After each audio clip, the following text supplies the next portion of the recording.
พุ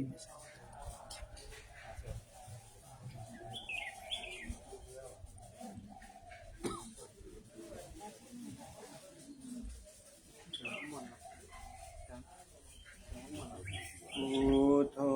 สัพพัญญูตายาโนธัมโมโลกุตตโรวะโลสังโฆมาคาภาลาโตจาอิจิตังรัตนาตายังเอตัสสะอนุภาเวนะสัพพะทุกขาอุปัฏฐาวะอันตรายาจานะสันตุสัพพะโสติภวันตุโน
ภะคะวะโตอะระหะโตสัมมาสัมพุทธัสสะนะโมตัสสะภะคะวะโตอะระหะโตสัมมาสัมพุทธัสสะนะโมตัสสะภะคะวะโต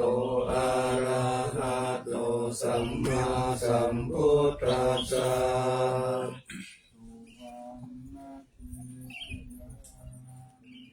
เกสาวรามัทธลุงกังวรัญญาธาตุงสุเทวานามกังนาราเทเวหิสัพพะปุจิตังอาหังวันทามิสัพพะทาปัญญาวาอาสามิงเยวาจันทิมาดิวาทารยังวิตกตาเยทัสสนานิยานิเกติโมกขาปัฏฐมวารังอาปายานิวารานังอาระหังสัพพะโสปานังปัฏฐมังอุปัชฌังคหะเปตวะปัฏฐจิวารังยังชาตังสังฆมัสเสพุทธาสวา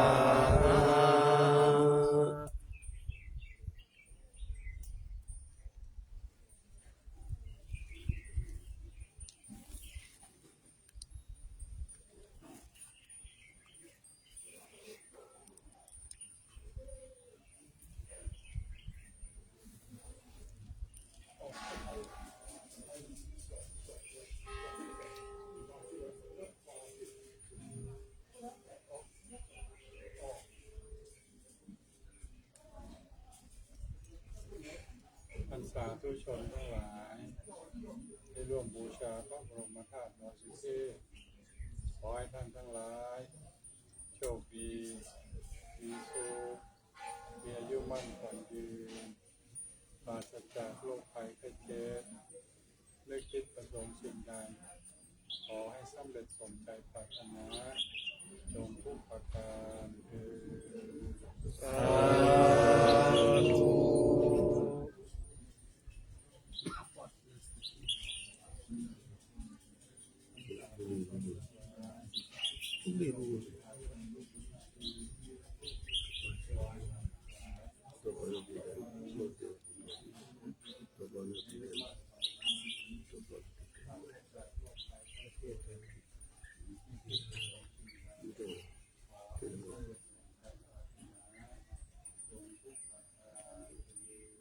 สาธุ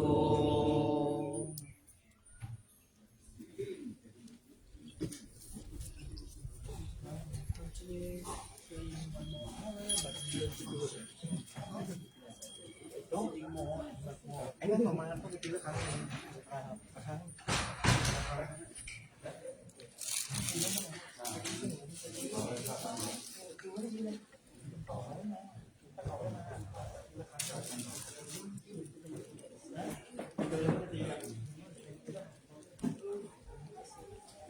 วันนี้เป็นเวรทุกฝ่ายนะครับ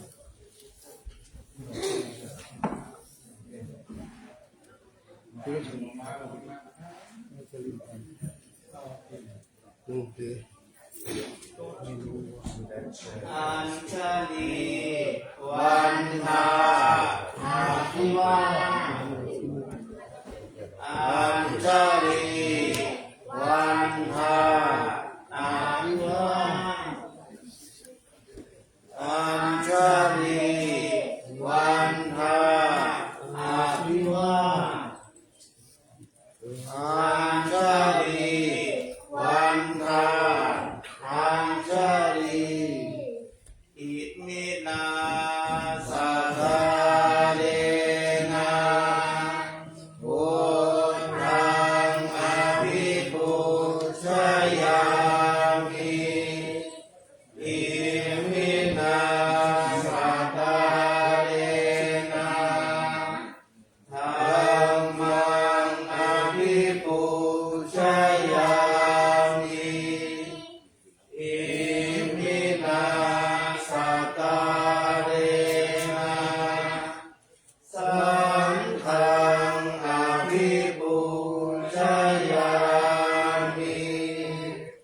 อะระหังสัมมาสัมพุทโธภะคะวาพุทธังภะคะวันตังอภิวาเทมิตา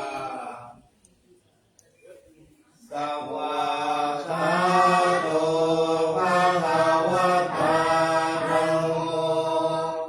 ธัมมังนัมมัสสามิ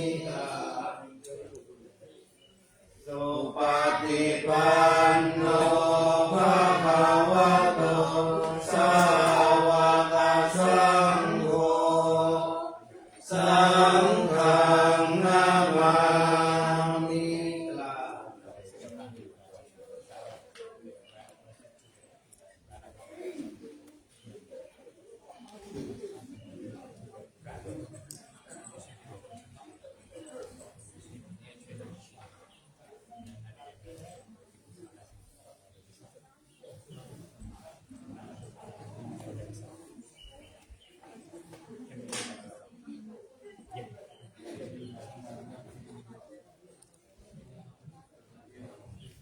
ลำดับต่อจากนี้ไป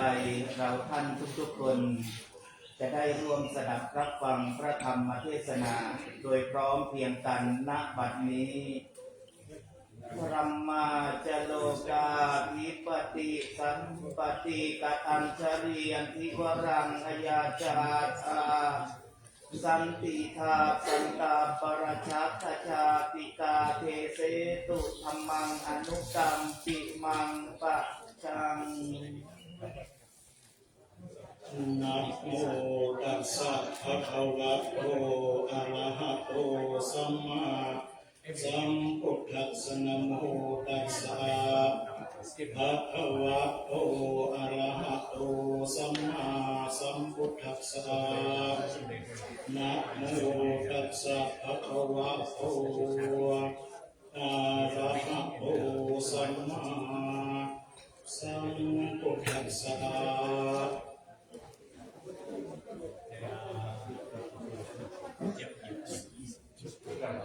โยจะธรรมจริยัญจะอริยสัจจานัทัสสนังนิพพานัสสจิกิริยายจะเอตัมมังคลมุตตมันติณบัดนี้อาตมาภาพกระผมจะรับประทานแสดงพระธรรมเทศนาพรรณนาธรรมในตัปปะถาว่าด้วยเรื่องความอดทนเพียรบำเพ็ญเพียรเผากิเลสเพื่อเป็นเครื่องประคับประคองฉลองศรัทธาอนุโมทนายินดีในกุศลบุญญาราศีแห่งท่านพุทธศาสนิกชนที่ได้ร่วมกันมาสดับรับฟังพระธรรมเทศนาเพื่อตามสมควรแก่เวลาสืบต่อไปวันนี้เป็นวันพระเป็นวันธรรมสวนา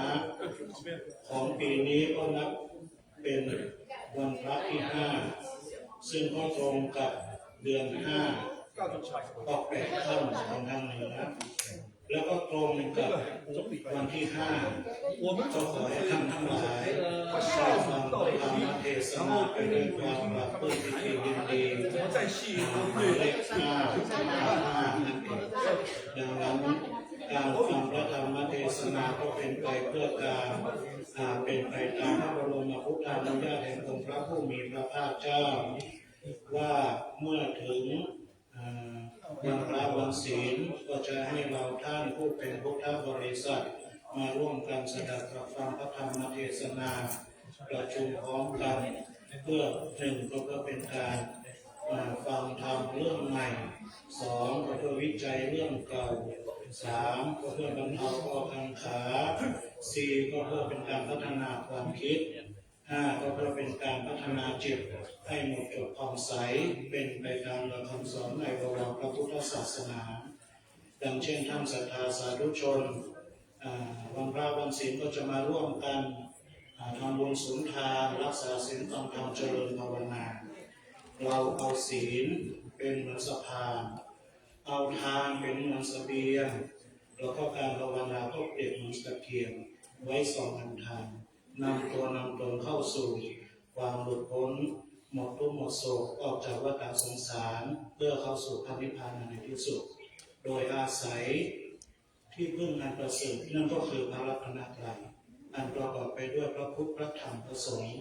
เรามีพระพุทธเป็นผู้นำเรามีพระธรรมเป็นแผนที่แล้วก็มีพระสงฆ์ช่วยชี้ก็เพื่อชี้ทางบรรเทาทุกข์ชี้สุขเกษมสารชี้ทางพระนรกอันพ้นโศกวิโยคภัยทั้งสาธุชนดังพุทธภาษิตที่อาตมาภาพยกขึ้นเป็นนิเขปประวัติในเบื้องต้นที่ว่าตโกจธรรมจริยัญจะอริยสัจจานาทัสสนังนิพพานัสสจิกิริยาจะเอตัมมังคารมุตตมังตามพระบาลีเหตุนำมาแห่งซึ่งความเจริญอย่างสูงสุดก็คือหัวข้อแห่งการทำความเพียรการทำบำเพ็ญตบะการประพฤติพรหมจรรย์การเห็นอริยสัจคือการทำนิพพานให้แจ้งเหตุทั้ง4ประการนี้ก็เพื่อเป็นเหตุแห่งความเจริญอย่างสูงสุดนั่นเองดำเนินการตามพระคาถานี้ก็เป็นเหตุแห่งการนำมาซึ่งความเจริญ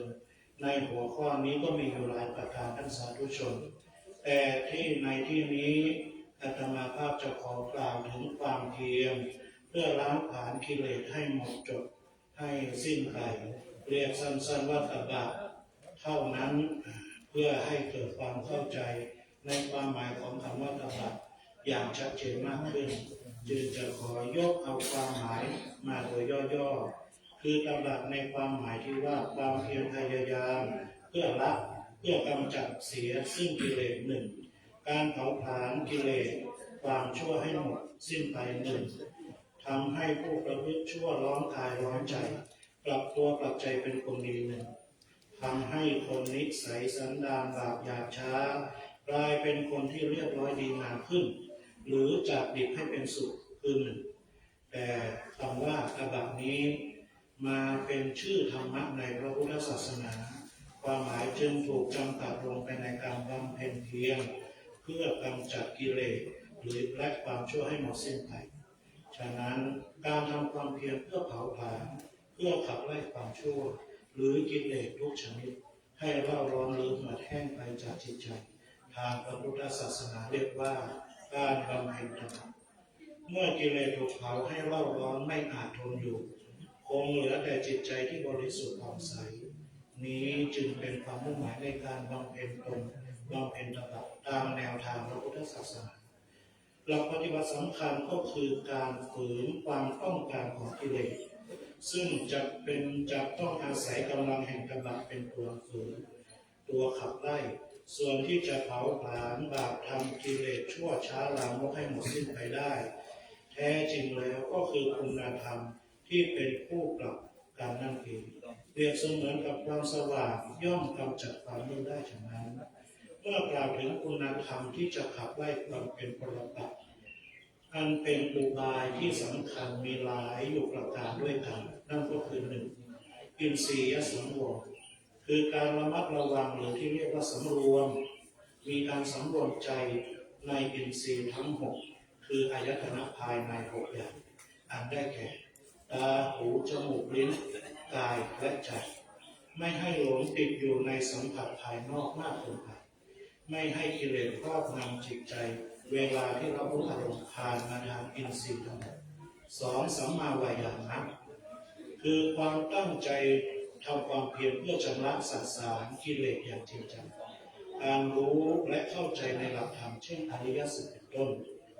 ปฏิบัติตนให้อยู่ในศีลและถึงพร้อมด้วยสมาธิและปัญญาโดยมีจุดหมายสูงสุดก็เพื่อพระนิพพานกำจัดกิเลสละวางสิ่งให้หมดสิ้นด้วยปัญญาสามสังเวชธรรมคืออุบายธรรมวิธีกำจัดวิธีขัดเกลาจิตหรือบาปอกุศลให้ออกไปจากจิตตามคุณสมบัติแห่งองค์ธรรมนั้นเช่นปัญญาขจัดความโง่เขลาเมตตาขจัดความพยาบาทความโกรธเป็นต้นสี่ทุตงภวะคือขัดเกลาอย่างรุนแรงทั้ง13วิธีทั้งหมดมีอยู่13วิธีด้วยกันโดยแบ่งออกตามการดำรงชีวิตคือการใช้สอยเครื่องนุ่งห่ม2ประการการแสวงหาอาหารการอยู่การฉัน5ข้อ5ประการการใช้เสนาสนะที่พักอาศัย5ประการการปรารภความเพียรล้วนๆอีก1ประการสาธุชนพุทธบริษัททั้งหลายท่านผู้ใดสนใจเลือกปฏิบัติได้ตามกำลังศรัทธาจะได้รับความสว่างอย่างแท้จริงองค์สมเด็จพระผู้มีพระภาคเจ้าผู้บัติขึ้นและตรัสรู้ทรงแสดงธรรมท่ามกลางระหว่างเจ้าลัทธินักบำเพ็ญตบะทั้งหลายที่กำลังแสวงหาธรรมบุคคลด้วยการบำเพ็ญตบะความเชื่อในลัทธิของตนหลังจากที่พระพุทธองค์ทรงตรัสรู้จึงได้แสดงพระธรรมเทศนาต่อการจึงได้แสดงธรรมต่อการบำเพ็ญเพียรที่ไม่ควรทำ2วิธีดังพระบาลีที่ปรากฏในธรรมจักรวรรดิสูตรที่ว่าพระเวเมพิขเวตันตาธรรมชิเตนะนักเสวิตภาโยจายังกาเมสุกายสุขันธิตานุโยโคทิโรขโมโกตุชนิโกอนันิโยอนัทสนิโตโยจายังอัตตกิลมัฏฐานุโยโคทุกโขอนันิโยอนัทสนิโตดูก่อนภิกษุทั้งหลายที่สุดทั้ง2อย่างนี้อันบรรพชิตไม่คงซ่องเสพการประกอบตัวโกพันอยู่ด้วยการในการทั้งหลายนี้ใด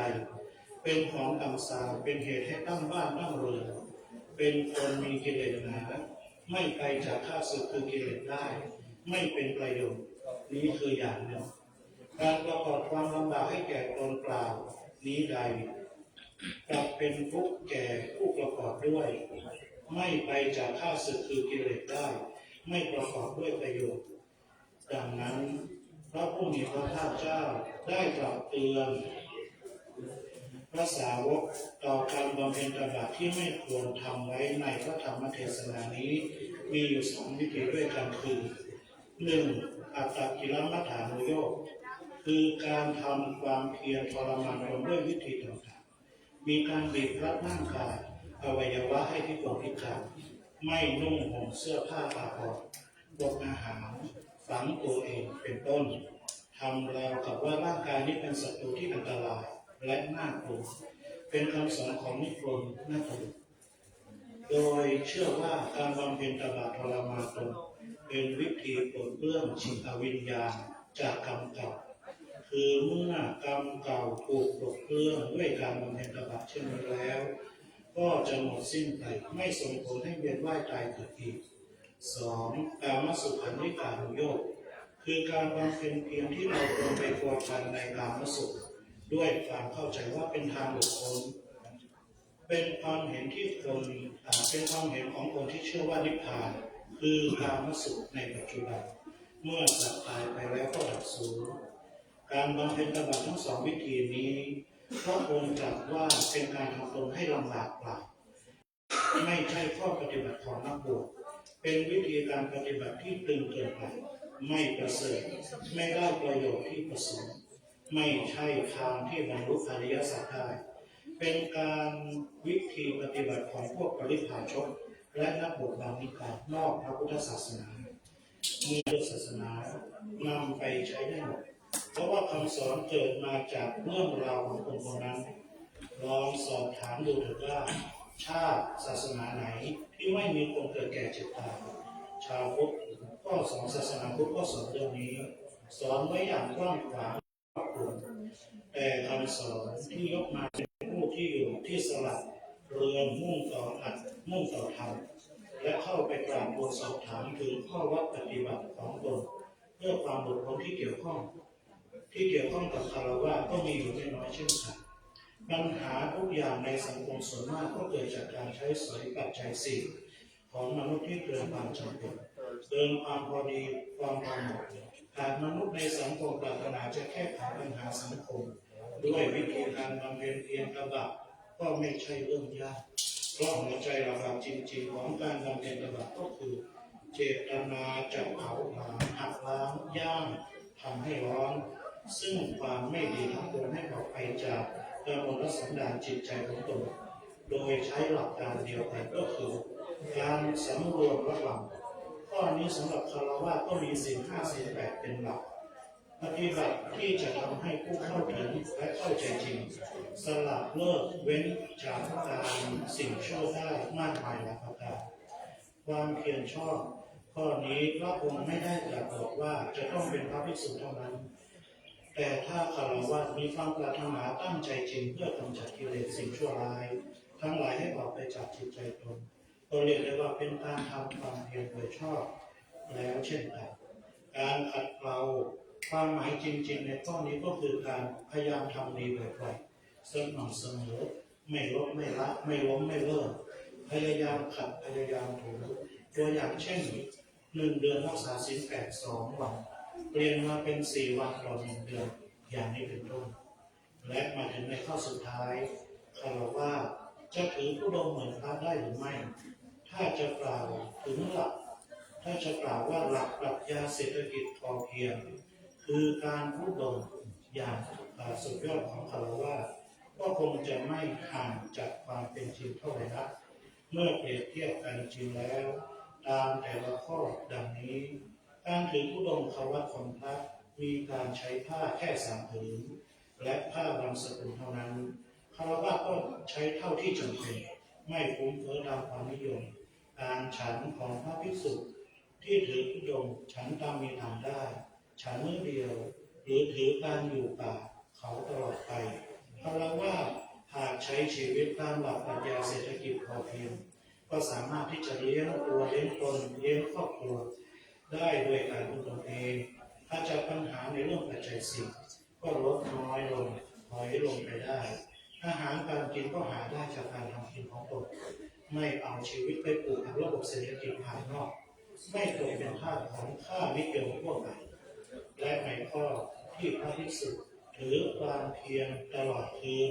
โดยไม่เอ็นหลังเลยในข้อนี้คารวะก็สามารถปฏิบัติได้ตามอุปนิสัยทันที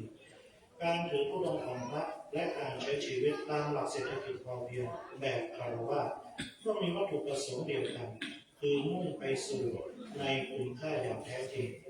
ของการใช้สอยปัจจัยสี่เพื่อการดำรงอยู่ตัวอย่าง ในกรณียเมตตาสูตรได้กล่าวถึงพระภิกษุที่ควรจะมีภารกิจอย่างไรว่ากิจอันใดอันพระอริยเจ้าประทำแล้วกิจอันนั้นคุณระบุผู้ฉลาดในประโยชน์พึงกระทำพึงเป็นผู้อาหารซื่อตรงดีเป็นผู้ว่าง่ายอ่อนโยนไม่มีอภิมานะเป็นผู้สันโดษเรียนง่ายเป็นผู้มีธุรกิจน้อยประพฤติเบากายจิตมีอินทรีย์อันระงับแล้วมีปัญญาเป็นผู้ไม่ขนองและไม่พัวพันในสกุลทั้งหลายทั้งนี้ความจริงก็คือการถือธุดงค์นั่นเองหากท่านเขาเลือกหัดผู้ดำรงชีวิตตามแนวทางปรัชญาเศรษฐกิจพอเพียงอย่างแท้จริงถูกต้องครบถ้วนประโยชน์การแสดงว่าท่านกำลังถือธุดงค์ตามแบบของผู้ประพฤติธรรมที่ความเรียนอยู่เพราะนอกจากจะพยายามพึ่งตนเองในด้านปัจจัยสี่แล้วก็ยังต้องพยายามลดละเลิกในสิ่งไม่ดีไม่งามตามความสามารถเช่นการเลิกเหล้าเลิกบุหรี่เลิกเล่นการพนันเลิกคบเรื่องที่ไม่ดีเป็นต้นแม้การประพฤติตนเช่นที่ไม่ได้จัดกำจัดกิเลสให้สะอาดหมดจดดังพระภิกษุก็จริงอยู่แต่ก็ลดปัญหาในชีวิตลงไปได้มากเพื่อเป็นการยืนยันไม่เพียงแต่พระภิกษุเท่านั้นที่บำเพ็ญตบะแล้วเผากิเลสเบาบางสู่ความสะอาดหมดจดสดใสในที่สุดแม้คฤหัสถ์ผู้ครองเรือนก็สามารถที่จะทำได้ตามแบบฉบับของตนเพื่อลดปัญหาต่างๆลงได้เพราะการบำเพ็ญตบะต้องอาศัยการขัดใจตนฝ่าฝืนใจตนและกระแสสังคมด้วยความอดทนเป็นอย่างมากดังพระพุทธองค์ทรงตรัสว่าขันติปรมังตโพตีติขาแปลว่าความอดทนอดกลั้นเป็นตบะชั้นยอดความหมายความว่าไม่ว่าจะเป็นตบะประเภทใดก็ตามยอดที่สุดของความอดทนอดกลั้นอดเข้าไว้กลั้นเข้าไว้จะได้ขนาดเหตุที่ทำให้ผู้บำเพ็ญตบะต้องใช้ความอดทนอดกลั้นก็ด้วยเหตุที่ว่าจิตใจย่อมไหลไปสู่ที่ต่ำไหลไปตามกระแสโลกเมื่อจะต้านกระแสก็ต้องอาศัยความอดทนเป็นอย่างยิ่งมิฉะนั้นก็อาจจะถูกเรียกได้ว่าตบะแตกปัญหาต่างๆก็จะตามมาอีกไม่น้อยฉะนั้นความอดทนจึงเป็นยอดตบะธรรมหากขาดเสียก็ยากที่จะรักษาความดีอะไรไปได้แม้ศีลเพียงข้อเดียวก็ยังรักษาได้กลายเป็นคนที่อ่อนไหวเปราะบางต่ออารมณ์นักบำเพ็ญตบะทั้งหลายพึงตั้งปณิธานให้แน่วแน่และลงมือปฏิบัติอย่างจริงจังจะทำให้ไม่ไหลไปตามอำนาจกิเลสมีคุณธรรมประจำใจมีอำนาจบารมีทำให้แจ้งซึ่งมรรคพระนิพพานในเร็ววันดังแสดงพระธรรมเทศนาปริโยสาเนในการเป็นที่สุดแห่งพระธรรมเทศนาด้วยเดชะรัตนตยานุภาเวนะรัตนตยเตชะสาเดชะบารมีบุญศิลปะบารมีแห่งองค์พระบรมธาตุสุเทพตลอดจนถึงบุญกุศลอันเราท่านทั้งหลายได้บำเพ็ญมาแล้วขอจงมาลงมาเป็นธรรมเป็นเดชะเป็นพลปัจจัยอำนวยอวยพรให้ท่านทั้งหลายจงมีแต่ความสุขสวัสดิ์พัฒนามงคลสมบูรณ์ปูนผลเจริญไปด้วยจตุรพิทักษ์วันชัยทั้งสี่คืออายุวันนะสุขภาระปฏิภาณนาสังสมบัติธรรมสังสมบัติประสงค์จำนงหมายสิ่งหนึ่งประการใดอันประกอบชอบด้วยธรรมขอสิ่งนั้นทั้งปวงสิทธัตมัตถุอิทังพลังจงพลันสำเร็จสมมโนรสมุ่งมา่ปรารถนาทุกประการรับประทานแสดงพระธรรมเทศนาในตัปปกถาก็พอสมสมัยได้เวลาขอสมมติยุติลงคงไว้แต่เพียงเท่านี้เอวังก็มีด้วยประการฉนี้สาธุต่อไปเชิญพระพรทางเทศยะถาวาริวหาปุราปริปุเรนติสาคลังเอวะ เมวะอิโตทินังเปตานังอุปกัปปติอิจิตังปฏิตังตุมหังคิตังเอวะสมิจจตุสัพเพปุเรนตุสังคปาจันโทปนรสโสยถามณิโชติรสโส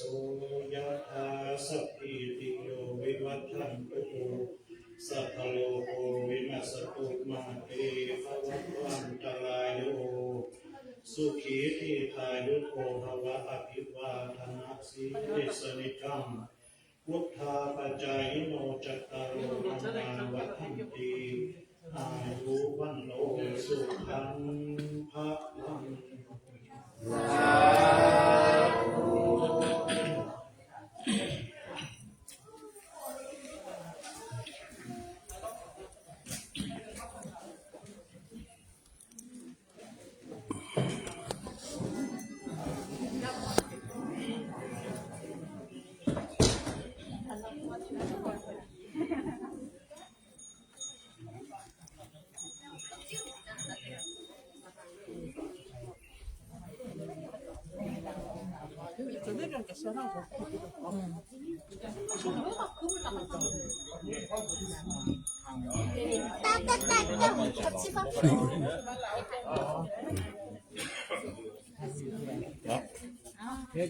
เป็นเท่าไหร่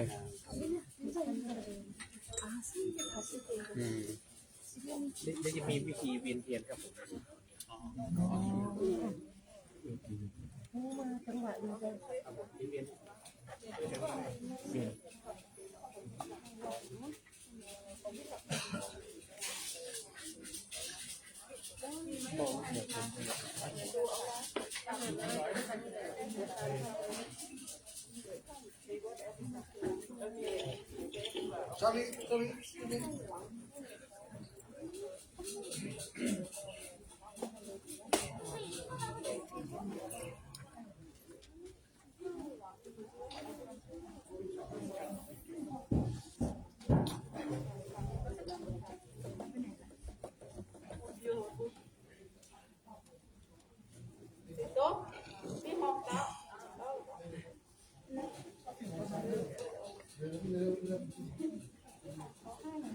วันนี้เป็นวันพระวันธรรมสวนาศรัทธาประชาชนท่านใดที่จะร่วมประทักษิณเวียนเทียนรอบองค์พระสุวรรณเจดีย์พระบรมธาตุดอยสุเทพ3 รอบโดยคณะสงฆ์จะนำประทักษิณเวียนเทียนขอเรียนเชิญได้นะครับผมยะมังสัมมาสัมพุทธังภะวันตังสรณังคัจโตอิมินาสัพพะเวนะตังพุทธังอภิปูชยามิยามหังสวะทาตังภะคะวะตาธัมมังสรณังคัจโตอิมินาสการเรนะตังธัมมังอภิปูชยามิยามหังสุปฏิปันนังสังฆังสรณังคัจโตอิมินาสักการเรนะตังสังฆังอภิปูชยามิยามหังสุวรรณเจดียังสารนังคัจโตอิมินาสักการเรนะตังสุวรรณเจดียังอภิปูชยามิอะระหังสัมมาสัมพุทโธภะคะ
สัมพุทโธ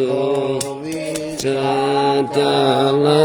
นาสัมปันโนสุขโตโลกาวิตุนุตตะโลภุริสมาสาราเดสัตตามนุสานังพุทโธภควาติสาวกโตภะคะวะตาธัมโมสันติติโกอาคัตติโกเอหิปัสสิโอปานายิโกปัจจตังเวทิตาโพวินโยนิติมาติปันโนวะโตสาวก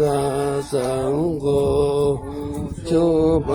ฏิปันโนภะคะวะโตสาวกสังโฆยายาป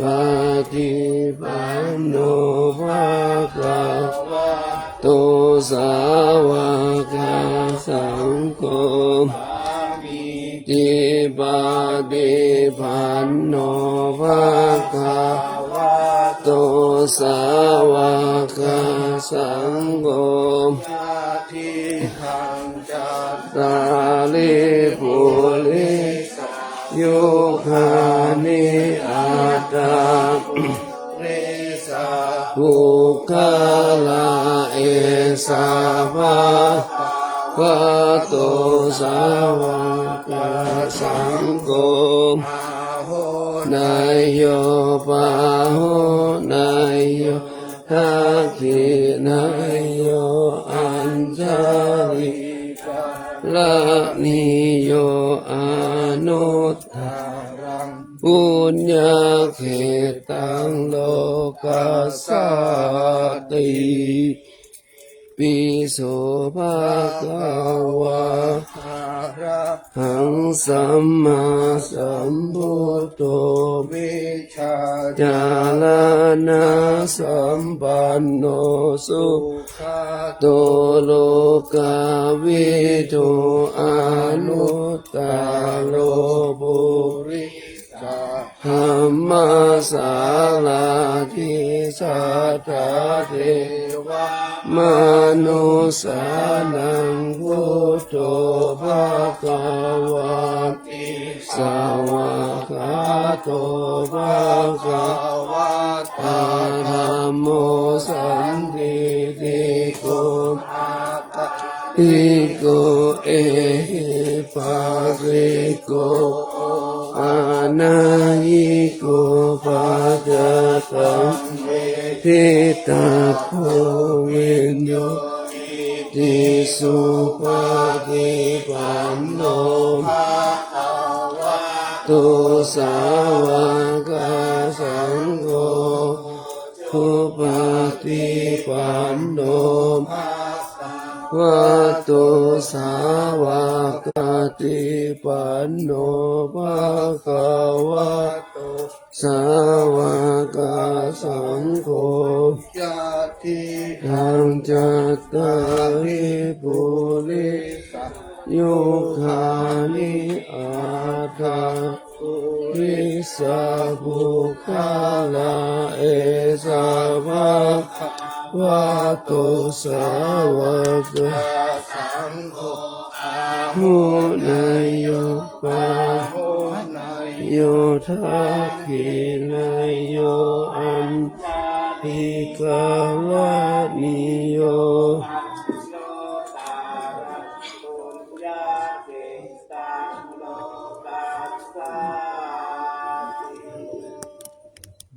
ลำดับต่อจากนี้ไปพระสงฆ์ทั้งนั้นจะได้ทำวัดพระหน้าพระบรมธาตุต่อสุเทพประมาณ10 นาทีครับผม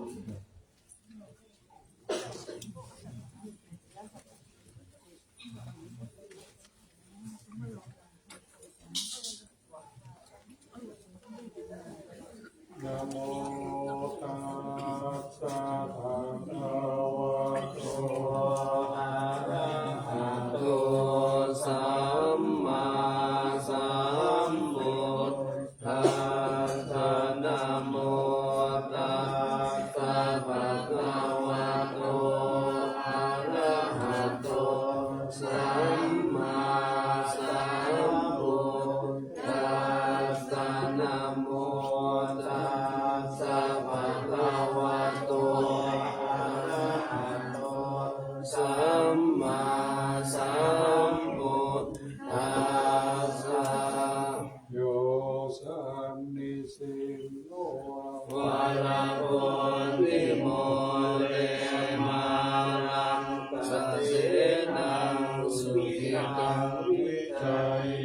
สัมโพธิมาคันติอนันตญาโนโลกุตตโมตัมปะนามามิพุทธังเยจะพุทธาอธินาจเยจะพุทธาอนันตตาปัจจุปันนาจะเยพุทธาอหังวันทามิสัพพะตา อิติปิโส ภะคะวะอะระหังสัมมาสัมพุทโธวิชาจารณะสัมปันโนสุขโตโลกวิทูอนุตตโรปุริสธรรมสารติสัทธาเทวมนุสานังพุทโธภะคะวะติพุทธังชีวิตังยาวนิพพานังสารนังกัจฉามินาติเม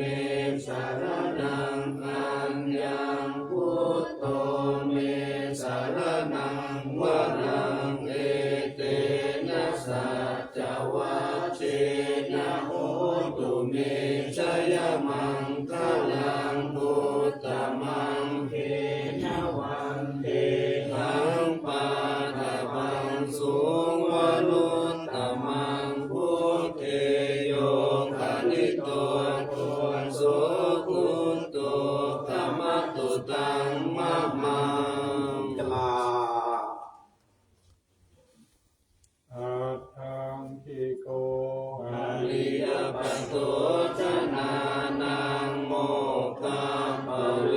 สายปุชุตมังโกธัมโมอะยังสันติกโลปนิโตนิยานิโกตังปะนะมามิธัมมังเยจะธัมมาอติตาจะเยจะธัมมาอนาคตาปัญจุปันนาจะเยธัมมาอหังวันทามิสัพพะตา สวะคาโต ภะคะวะตาธัมโมสันติติโกอัตตาลิโกเอหิปัสสิโกโอปัญญิโกปัจจัตตังเวทิตาโกวิญโย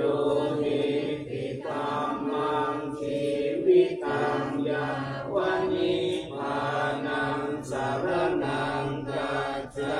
มินาติเมสารนังอัญญังธัมโมเมสารนังวรังเอเตนะสัจวัชเชนะโหตุเมชยมังคลังพุทธมังเกนะวันเตหังธัมมันจตุวิตังวรังธัมเมโยคาริโตตุโส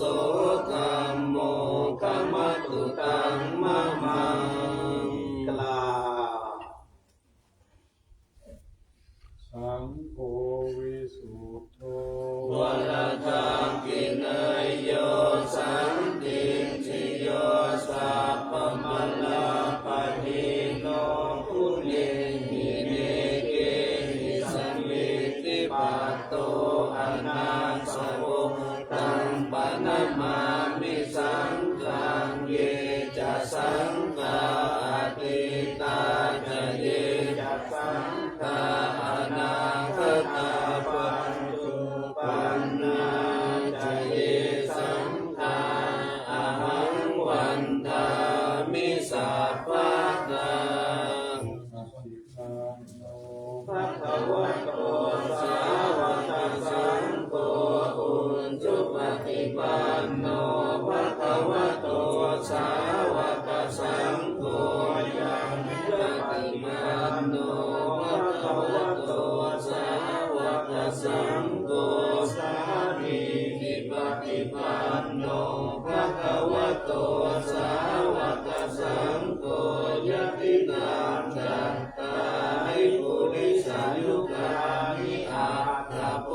สัพพุทธาเอสัพพะวะโตสาวกสังโฆปาหุนายโยปาหุนายโยทัพพินายโยอัญชลีกรณิโยอนุตตรังบุญญาเกตังโลกัสสะภิสังฆังชีวิตังยาวนิพพานังสรณังรัจฉามินาติเมสรณังอัญญังสังโฆเมสรณังยังเอเตนะสัจวัชเชนะโหตุเม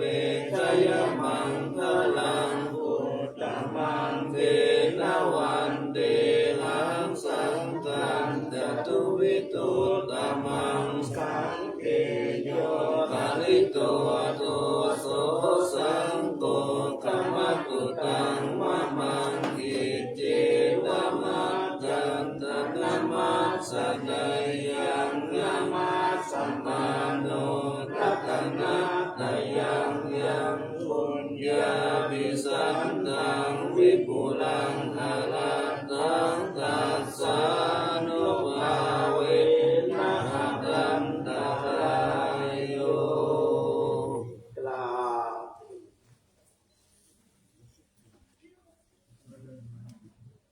วันทามิพุท ธังสัพพังเมโตสังฆามะกะเมวันเตวันตามิธัมมังสัพพังเมโตสังฆามะกะเมวันเตวันตามิสังฆังสัพพังเมโตสังฆามะกะเม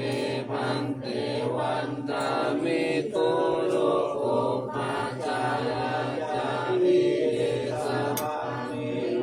สังฆามะกะเมวันเตวันตามิธัมมัสสะนังสัพพังเมโตสังฆามะกะเมวันเตวันตามิจารามิปัตต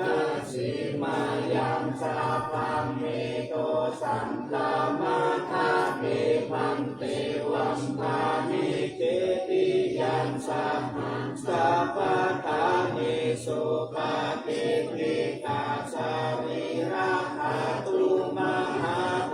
ธิพุทธาอุปัญชกาลังสัทธานาคาโลเกเทวะโลเกพรหมโลเกชันตุทิเปลังกาทิเปสาริราคาตุโยเกสาธาตุโยอาระหันตาธาตุโยเกติยังกันตะโกติจตุราสิติสาหาเสธัมมะคันเตสัพเพสัมปาทาเทติยังอาหังวันนามิสัพพะโสกราบหนึ่งกราบสองกราบสามพระสงฆ์ทั้งนั้นได้นำประทับศีลเวียนเทียนรอบองค์พระสุวรรณเจดีย์พระบรมธาตุดอยสุเทพเป็นที่สำเร็จเสร็จสิ้นลงด้วยเดชบุญอำนาจคุณพระศรีรัตนตรัยอันมีคุณพระพุทธพระธรรมพระสงฆ์และบารมีองค์พระสุวรรณเจดีย์พระบรมธาตุดอยสุเทพจงอภิบาลปกปักรักษานักท่องเที่ยวทุกท่านทั้งชาวไทยและชาวต่างประเทศที่ได้ขึ้นมากราบนมัสการจงได้พบแต่ความสุขความเจริญของตัวท่านเองและครอบครัวบุญกุศลจงรักษาเทวดาจงคุ้มครองให้หมดทุกข์หมดโศกหมดโรคหมดภัย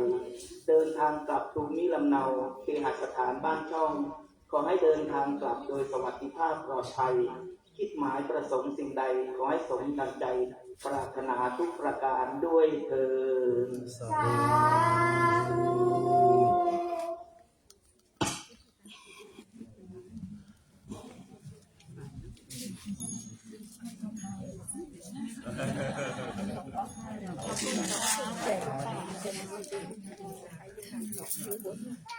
ไม่ได้ต้องตั้ง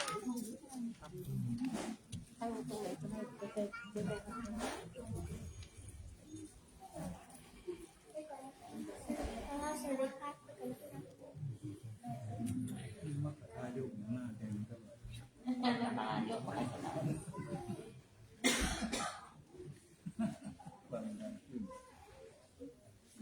พี่ก็บอกเนาะ